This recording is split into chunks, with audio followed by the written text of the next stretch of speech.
Del Centro de Seguridad Jovellanos,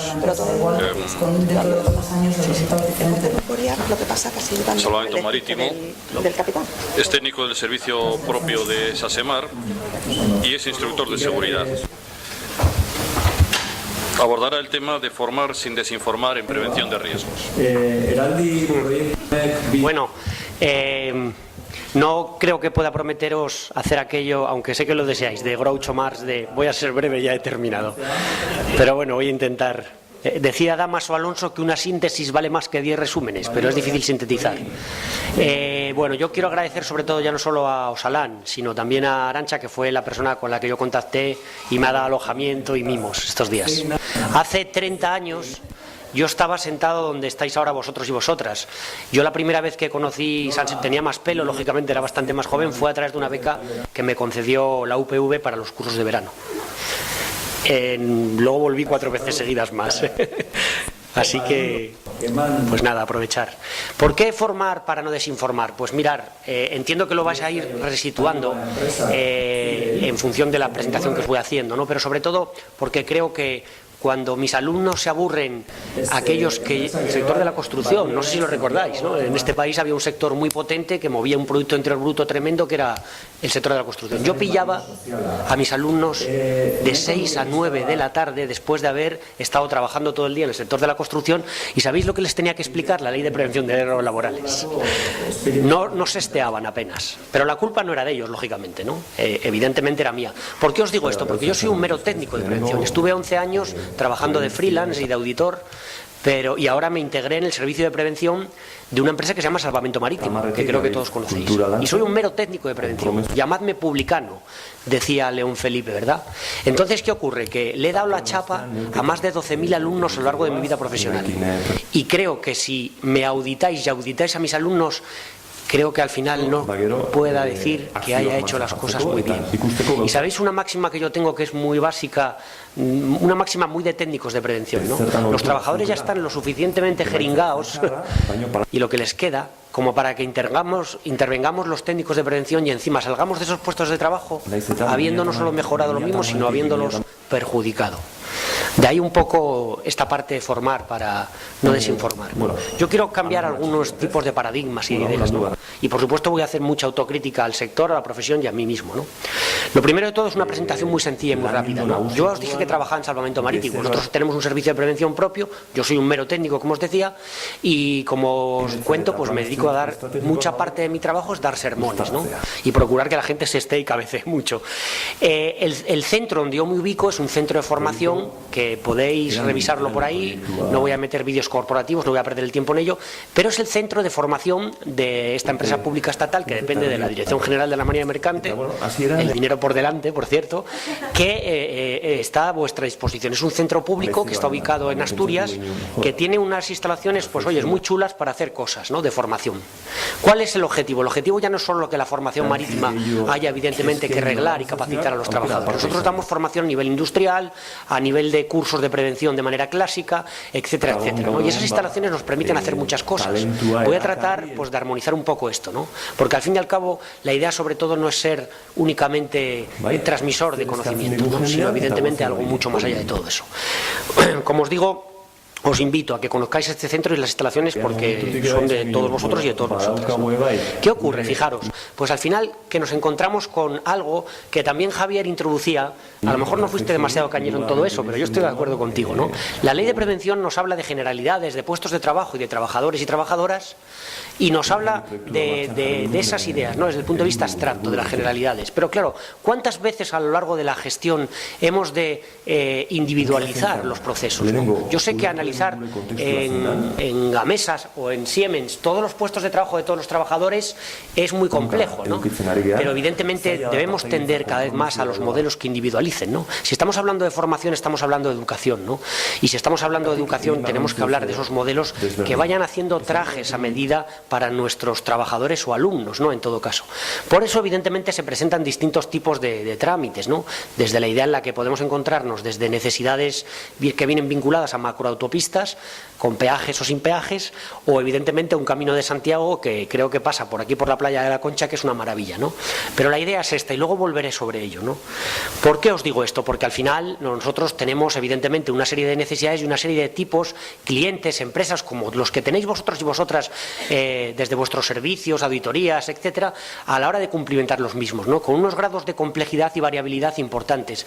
Y ese es un esfuerzo que debemos de intentar hacer, el hacer esos trajes tipo sastre a medida, desde la idea de una gran complejidad en las necesidades, ¿no? Mirar, y ahora os empiezo a hablar un poco de proyectos, ¿no? Nosotros siempre decimos que una imagen vale más que 1000 palabras, pero los británicos todavía nos superan y hablan incluso hasta de 1 millón de ellas, ¿no? ¿Cómo podemos transmitir, por ejemplo, en un proyecto en el que a través de la FUNPRL y a través del sindicato UGT hace unos años nos dijeron: tenéis que intentar elaborar un vídeo pedagógico de ergonomía? Manda narices, como diría el exministro, aunque no dijo eso. Claro, ¿qué nos planteamos? Yo os iré relatando todo esto. Pues entre otras muchas cosas, tratar de persuadir y seducir a los alumnos, a los clientes y a los trabajadores. ¿Y cómo? Esta mañana hablábamos de si yo estoy jorobado del codo, de la espalda, etcétera. Todos los que estamos aquí y todos conocéis los rigores de las dolencias musculoesqueléticas, ¿no? ¿Cómo traducir los gestos espontáneos del cuerpo hacia la idea en la que, más allá de que le digamos a un trabajador que tiene que estar en 90 grados en un puesto de trabajo, cosa que es imposible de cumplir? Me habéis visto aquí a mí retrepado de una manera vaquera prácticamente, ¿no? Pues a través de distintas opciones, y una de ellas para tratar de acercarnos a nuestros alumnos, a nuestros trabajadores, a nuestros empresarios, pues fue la de tratar de demostrar gestos espontáneos del cuerpo desde el punto de vista de lo que es la ergonomía en un vídeo que grabamos con cortes hacia cosas que están bien hechas y mal hechas en lo cotidiano.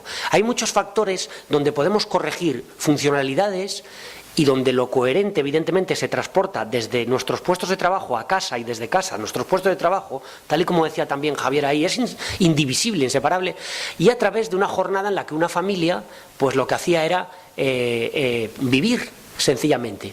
Y lo que hicimos a través de este vídeo, lo vais a ver, es tratar de detectar ese tipo de recursos y necesidades.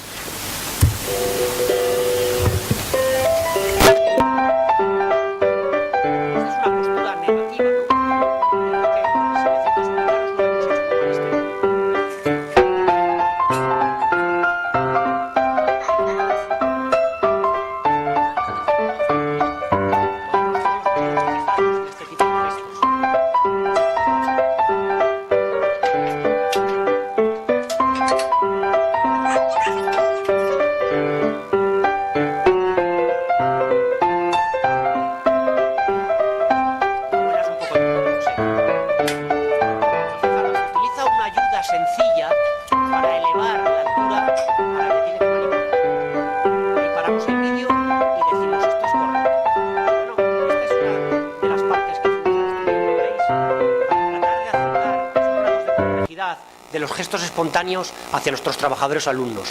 Al final, lo que os decían los británicos, pero fijaros una cosa, ¿cómo comprendemos, ¿no? ¿Cómo aprenden los alumnos, los adultos o los alumnos, ¿no? Pues obviamente la mayor parte a través del sentido visual, ¿no? Compaginado en cierto modo con evidentemente el auditivo, ¿no? Y al final los procesos en los que los adultos aprendemos tienen que ver mucho con procesos relacionales, ¿no? Y sobre todo a través no solo de decir cómo hay que hacer las cosas bajo criterios cognitivos, sino evidentemente mediante elementos demostrativos y sobre todo a través de criterios grupales y de negociación. Y sobre esto también quiero insistiros, ¿no? Porque partiendo desde estos hechos, yo tengo que formar a una multitud de trabajadores y compañeros que, si solo entro en el protocolo y el procedimiento de rescate y siento ser novedoso en este sentido, dime, perdona Pedro, el cable, pero es que voy a poner un vídeo, todo van a ser vídeos. Gracias Pedro, ya sé que te molesta, pero fijaros, no, es que le molesta por un ruido de fondo que hay.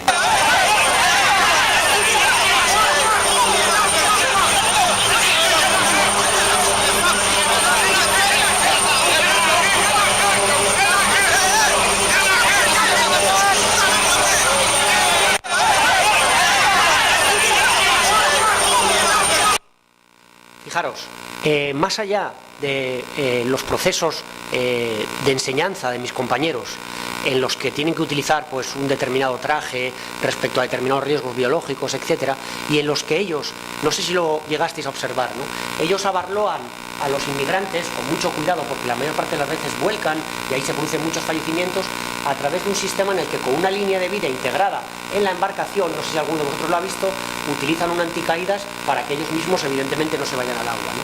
Pero solo me voy a quedar en este tipo de procesos demostrativos y de formación.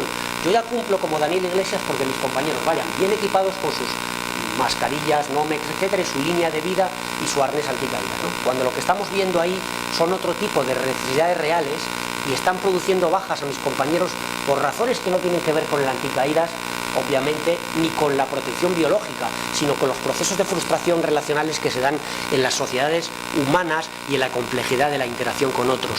Y eso es un debe que tenemos todavía en las empresas y claramente en la formación en materia de prevención de riesgos laborales. Vamos a dar un paso más en este proyecto vídeo de ergonomía. Os voy a presentar a Marta. Marta es una persona que estuvo 35 años, tiene mucho acento asturiano, espero que no os importe, 35 años trabajando en agricultura y tiene una capsulitis brutal en el hombro, de tal manera que incluso uno de los hombros es mayor que el otro. ¿Cómo queríamos internacional para llegar a vosotros y a vosotras, a nuestros alumnos? Pues oyes, ¿y qué tal si buscamos a trabajadores y trabajadoras que hayan estado musculoesqueléticamente jorobados? Y ellos nos cuentan lo que les pasa, las limitaciones, pero no funcionalmente a la hora de trabajar, sino además, ¿sabéis dónde? Donde más nos puede jorobar, que es en la vida cotidiana. Para intentar, como os digo, persuadir, seducir, llegar a conocer al final que no es simplemente el saber cómo hacerlo, sino que nos puede ocurrir a todos y acercarnos en estos procesos complejos de los que os hablo, ¿no? Y fijaros, Marta nos habla... Para encender la luz, pues aquí están las luces altas, lo normal sería estirar el brazo. Pero como mi brazo no sube, yo me acerco a la pared y lo que hago es subir el cuerpo, no el brazo. Todo eso para peinarse lo normal será subir el brazo. Pero yo, sin embargo, tengo que bajar la cabeza porque el brazo para arriba no va. ¿Lo habéis visto? Por eso tratamos de interaccionar siempre con una exigente participación de los propios implicados, ¿no? Yo sé que las directivas europeas y la ley de prevención dicen el verdadero actor, lo hemos estudiado todos los que estamos aquí en parvulitos, ¿no? El verdadero actor de la prevención es el propio trabajador o trabajadora. Pero hay veces que se nos olvida todo eso. La exigente participación debe ser esencial, ¿no? Bajo estos criterios que os cuento aquí, ¿no? Sobre los que os vengo insistiendo. Al final se trata de transmitir no solo conocimiento objetivo, ¿no? Conocimiento instrumental o funcional de cómo hacer las cosas, sino sobre todo incluir en ello elementos cada vez más necesarios y demandados en las empresas, en los servicios, en las organizaciones, que implican sobre todo esa persuasión emocional, ¿no? De las que os hablo, ¿no? Tratando de instrumentalizar todo esto a través de herramientas pedagógicas al traje, como os decía. ¿Y cuál es el objetivo sobre todo? Pues es la colectividad, ¿no? La simbiogénesis, evidentemente el trabajo colectivo, ¿no? ¿Qué es lo que me preocupa a mí estos últimos años? Pues me preocupa mucho, fijaros, un proceso por el cual sobre todo hemos intentado también establecer compartimentos estancos ya no solo en los procesos educativos o en la prevención de riesgos laborales, ¿no? Más allá de los tópicos en el que el higienista va por un sitio y el de seguridad por otro, el como es el psicososo, bueno, ese por ahí, y el ergónomo, que es un tipo raro que también, es que establecemos compartimentos estancos hasta en los propios procesos de la cognición, ¿no? Cada vez más nos dicen los neurofisiólogos que no hay elementos separados en el cerebro. Los chicos son así, las chicas son no sé cómo, no se enseña y se aprende de esa manera. El cerebro es plástico y flexible y está interconectado de una manera brutal. Tal es el punto que eso es lo que yo trato de transmitir, en el sentido en el que los criterios emocionales son fundamentales a la hora de trabajar. Y ahí tenéis algo significativo, ¿no? Por un lado, cómo intentamos enseñar a nuestros alumnos. Y fijaros, eso se llama, para los que es la supervivencia en el mar, el agrupamiento en rosa, ¿no? Es fundamental que la gente, cuando naufrague, más allá de los trajes de ayuda térmica, se mantenga unida. Porque ¿sabéis lo que ocurre? Las ayudas térmicas y evidentemente el evitar el descenso de temperatura es fundamental, pero no es solo una metáfora, como veis, es una fotografía cierta, porque hay que actuar de manera grupal, ¿no? Y lo otro que veis, pues es un ayudante que está, como veis, humanizando ese proceso a través de un gorila minutos después de que su madre hubiese muerto, ¿no? Por eso os insisto, ¿no? Y fijaros lo complejo que es el cerebro, que quisiera haceros una pregunta, ¿no? No sé si habéis reflexionado alguna vez sobre ello. ¿Cómo es posible que los miopes, que seguro que hay alguno en la sala, oigan mejor cuando se ponen las gafas? Pues por un proceso pragmático de interrelación sociocultural en el contexto, ¿no? Y fijaros qué cabroncete es el cerebro, que el efecto McGurk, que es lo que os acabo de contar... Ilusiones como esta. Pa, pa, pa. ¿Qué es lo que oyes? Pa, pa, pa. ¿Pero qué pasa si cambiamos la imagen? Pa, pa, pa, pa, pa, pa, pa. El sonido no ha cambiado. En las dos imágenes escuchas ba, con B. ¿Es una ilusión? Se conoce como efecto McGurk.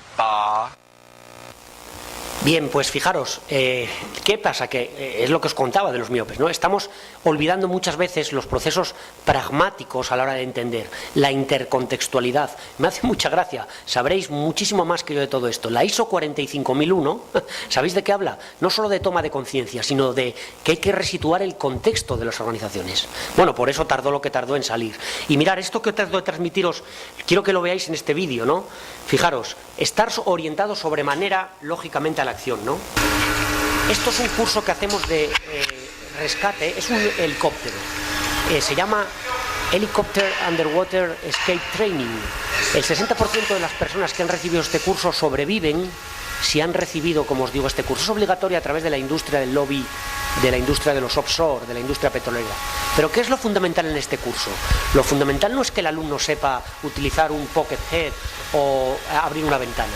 Lo fundamental de todo esto es que si alguno de ellos lo hace mal, ¿sabéis qué ocurre al resto de los tripulantes que hay dentro? Que mueren. Por lo tanto, os vuelvo a entrar en esos procesos colectivos donde todas las piezas son fundamentales, donde evidentemente esa simbiogénesis de la que os hablo es fundamental en todo, porque las empresas también funcionan bajo esos criterios. ¿Os imagináis que Javier aquí hace un lado de la cuerda de flotadura y hace otra en un sistema de evacuación emergente, por ejemplo? Lo que estamos haciendo no es enseñar a nuestros alumnos de manera colectivizada y a solucionar problemas de manera colectivizada. Lo que estamos haciendo, como me gusta que veréis todos el vídeo, no, perfecto, es seguir adoptando modelos individualistas desde el punto de vista metodológico, que son paradigmas muy tradicionales. Bueno, pues aquí lo habéis visto, ¿no? En el fondo, ¿qué ocurre? Que yo, si coloco esta bandera que está aquí, o esta señal, todos los que estamos aquí vamos a saber lo que significa. ¿Sabéis? No solo porque hayamos sacado el carnet de conducir, sabemos lo que significa porque nos enfrentamos a ella a diario. Pero mi padre creo que se enfrentó a la lista de los Reyes Godos, aunque yo no sé si eso es una leyenda urbana, ¿no? A mí me tocó en la EGB aprenderme cabos, golfos, ríos de toda España de memoria. ¿Cuántos de ellos ya he olvidado?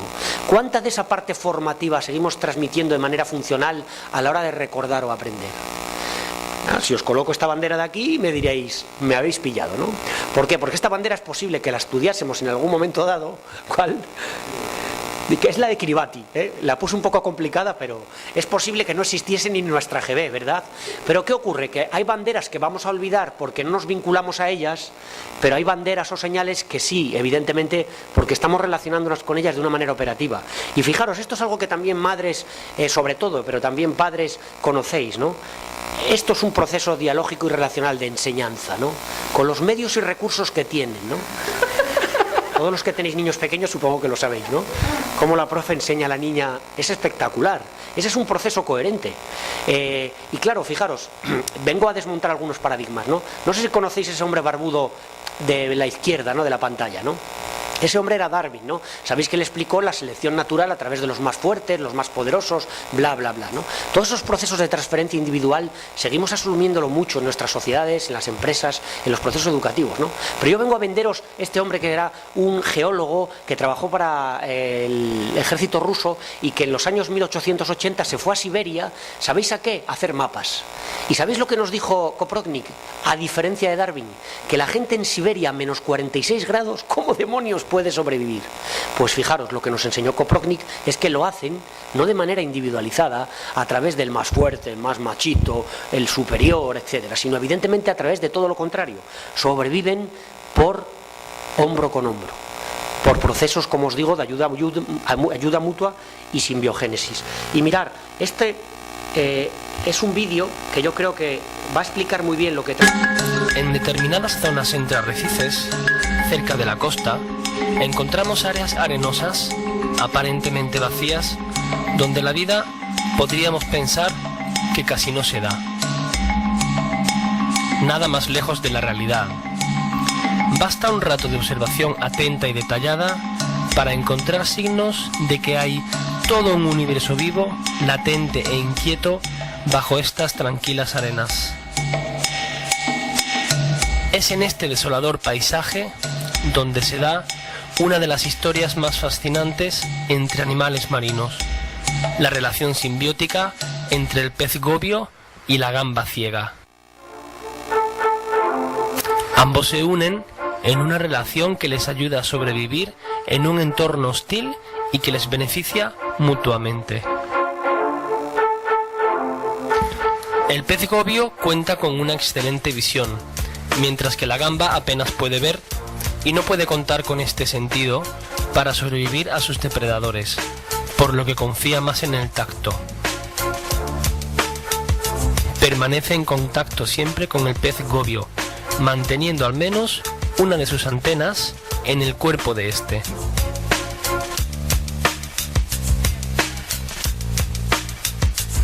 El pez gobio hace guardia constantemente en la entrada del túnel y, a cambio de su vigilancia, tiene una residencia siempre limpia y a punto, y un lugar seguro para desovar.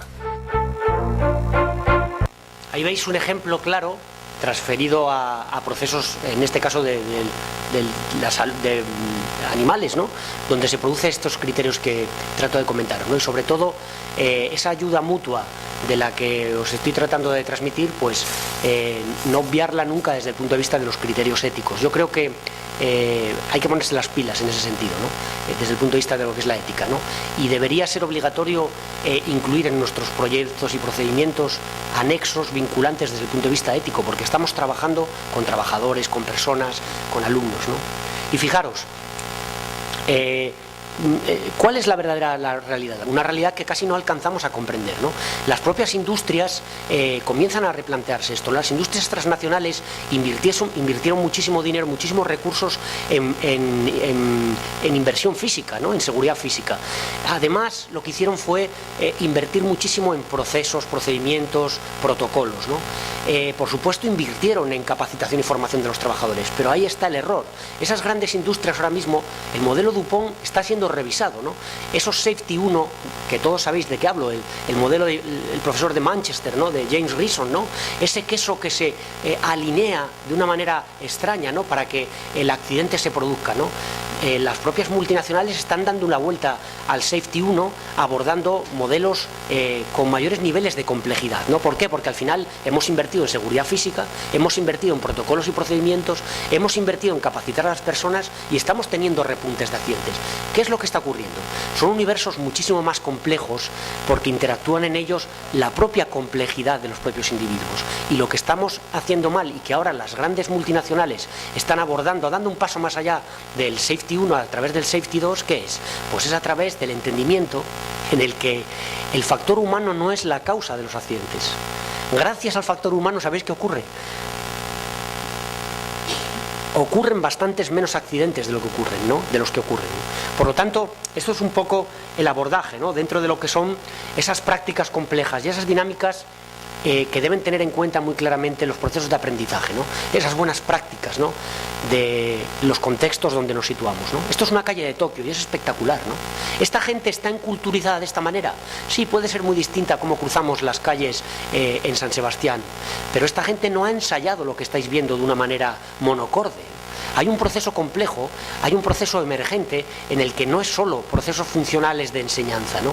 Sino evidentemente otros temas que tienen que ver con criterios de complejidades mayores que hacen que toda esta armonía genere procesos de ordenación e improvisación, ¿no?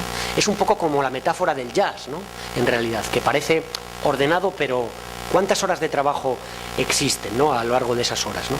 Y eso es un poco lo que deberíamos de tratar de mejorar, ¿no? En ese sentido, fijaros, estos sistemas y lo que están planteándose ahora las multinacionales es eso, ¿no? Es la idea rizomática, ¿no? La idea emergente desde el punto de vista de que las bifurcaciones y las emergencias se pueden producir de manera compleja, no por culpa del factor humano, sino gracias a ellos, ¿no? Que es un poco esa metáfora holóptica, ¿no? No sé si conocéis que los insectos tienen miles de millones de ojos que se agrupan todos ellos para una funcionalidad concreta que es la de la visión, ¿no? Y así yo creo que son nuestras industrias, nuestros sistemas complejos, ¿no? Ahora voy a presentaros a una persona que algunos de vosotros conoceréis, y me permitís. Hey, Christian. Es Don Norman. Want some water? Hey, Don. Yes, please. Sure. Escribió un libro muy famoso que circula la psicología de los Yeah, it's one objetos of my cotidianos, favorites. ¿no? A él le encanta coleccionar teteras, es un I'm poco sorry, cabroncete. don't have much water. Lo que I'd like hace a little bit es more than llamar a that. su compañero para ver si consigue Yeah, why esa don't you tetera fill it, and I china, want to explain this. cargarla de agua Sure. para ver si se hace So, luz, ¿no? Como vais This a is a ver, joke. It's one of my favorite jokes. It's sometimes called the coffee pot for masochists. It was done originally by a French artist, and this is a copy made just for me. And I've used it for the cover of my books. I love it so much. And, you know, it's what's nice about it is obvious. You grab the handle. It's obvious that's the spout, but it's also obvious that it's the wrong way. It won't work. The conceptual model is clear, and it's clear that it's a joke. It's impossible on purpose. What's the matter? What are you doing? Well, it doesn't have a place to fill. So, I'm not sure I recommend that. los objetos cotidianos Okay. de la mejor Then manera other posible, choice ¿vale? is at the bottom, Y todo esto which I'm pues viene gonna un poco try. a través de estos criterios que os estoy insistiendo, ¿no? A través de procesos simbiogenéticos. Lo va a conseguir, ¿eh? Ya veis que la puñetera tetera es enredada, ¿no? Mirar, so far, si me permitís, sé que es un entorno muy académico este, pero yo trato también de agencializar, ¿no?, estos criterios dialógicos con los objetos y los recursos a la hora de intentar, para ir acabando también, a la hora de intentar establecer relaciones emocionales, ¿no?, de persuasión con nuestros That's not the alumnos, way ¿no? I used it before. ¿Sabéis? hey, Why doesn't the water drip out? Oh, look at that. No puedo usar mi dedo. Puedo usar mis manos, pero me va a matar. No sé si conocéis que hay 30 millones de trabajadores que a diario en Estados Unidos utilizan mal la protección auditiva a través de los tapones. Es espectacular, pero lo que más me enamora de eso es que los americanos sepan este dato, porque aquí en España no. Y ellos lo saben a través de un test que les hacen anualmente, ¿vale?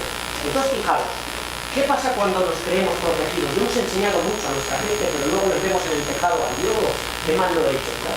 Pues mirad, imaginaros que esto, a ver si, como diría Pablo Motos, en el ensayo me salió bien, ¿eh? Imaginaros que esto es el oído, ¿de acuerdo?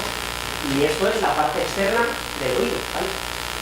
¿Por qué los trabajadores en Estados Unidos, en España y en el Reino Unido utilizan mal la protección? Porque evidentemente lo que hacen sobre todo es el efecto red, ¿no? Los trabajadores utilizan tapones auditivos que sobre todo quedan muy descolgados de la protección, un poco así. Bien, lo que enseñamos siempre los técnicos de prevención, esta es una clase sencilla, es esa en la que tenemos que moldear el tapón, ¿sabéis? Tenemos que estirar el pabellón auditivo, imaginaros que es este... No, ya acá, me escucháis ahí atrás, ¿no? ¿Vale? Perfecto, yo creo que tengo buena voz todavía. Ya, pero bueno, lo hago con gestos, pero estamos en el tapón neural, lo estoy moldeando, ¿vale? Y lo introduzco en el pabellón auditivo, lo introduzco de tal manera que hay que apretar fuerte durante 10 segundos, como bien sabéis, por eso los diría el fabricante, ¿vale? 1, 2, 3, hasta 10 y 10, ¿vale? Podemos hacer una pequeña prueba, sabemos a través de nuestros alumnos que este tapón está bien o mal colocado para no caer en una trampa. Ahora sí que me echan ya de la sala. Pues imaginaros que yo le echo agua, como habéis visto, y ¿qué ocurre? ¿Lo veis? Lo que ocurre es que parece que este tapón está perfectamente colocado porque no establece criterios de salida al agua. Imaginaros que nos lo hubiéramos colocado, ¿qué ocurriría? Pues obviamente lo que pasaría es que iría cayendo el agua, ¿eh? Podría hasta tirarlo, habría que limpiar el suelo. Esto que os he dicho, y ahora sí que tengo un problema. Ok, ¿veis? Es establecer dinámicas relacionales para explicar que 30 millones de trabajadores, no es una broma, ¿eh? ¿Qué dato sería? ¿Cuántos utilizan el arnés anticaídas a diario? Bueno, el que lo utiliza, ¿no? El que no lo lleva puesto, claro, no es nada sencillo, ¿no? De ahí esas relaciones que os decía, y ya voy acabando, vinculantes, ¿no? Desde la idea, como os digo, desde la idea compleja, ¿no? ¿Y qué ocurre? A ver si consigo. Mirad, ocurre, bueno, esto no necesito, si al final nuestros sistemas de gestión no son coherentes con nuestros procesos precisamente de gestionar, desde el punto de vista de lo que es, en este caso, los procesos educativos o formativos, pues al final, ¿qué ocurre? Que la formación, como sabéis, pues se convierte un poco en en el REC este famoso, en el patito feo. Yo creo que en esto, y nos ocurre un poco lo que visteis ahora, ¿no? El síndrome de Procusto. No sé si conocéis quién era Procusto. Era un tipo que tenía en el Camino de Santiago de la antigüedad griega, tenía una pensión. Estoy exagerando un poco, ¿eh? Y entonces cuando venía la gente, ¿qué hacía?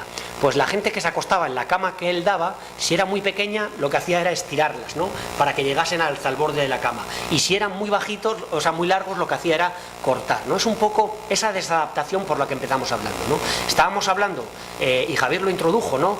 De generalidades desde el punto de vista legislativo, pero al final tenemos que irnos a procesos. Yo sé que va a ser mucho más trabajo por el mismo sueldo, por menos, para los técnicos de prevención, pero tenemos que compatibilizar siempre dentro de estos sistemas complejos la idea de la individualización, ¿no? Para no caer precisamente en esto, ¿no? Y sé, y ya con esto acabo, que los procesos formativos tienen que intentar ser transformativos, ¿no? Se nos llena la boca de agua con las problemáticas a nivel mundial y al final, tomando copas con la gente, siempre eso es un problema de educación, ¿no? Sí, pero vamos a concretar un poquito más, porque diciendo todo esto solo no llegamos a nada, ¿no? Sé que estabais ansiosos y ansiosas por preguntarme qué fue de Marta, ¿no?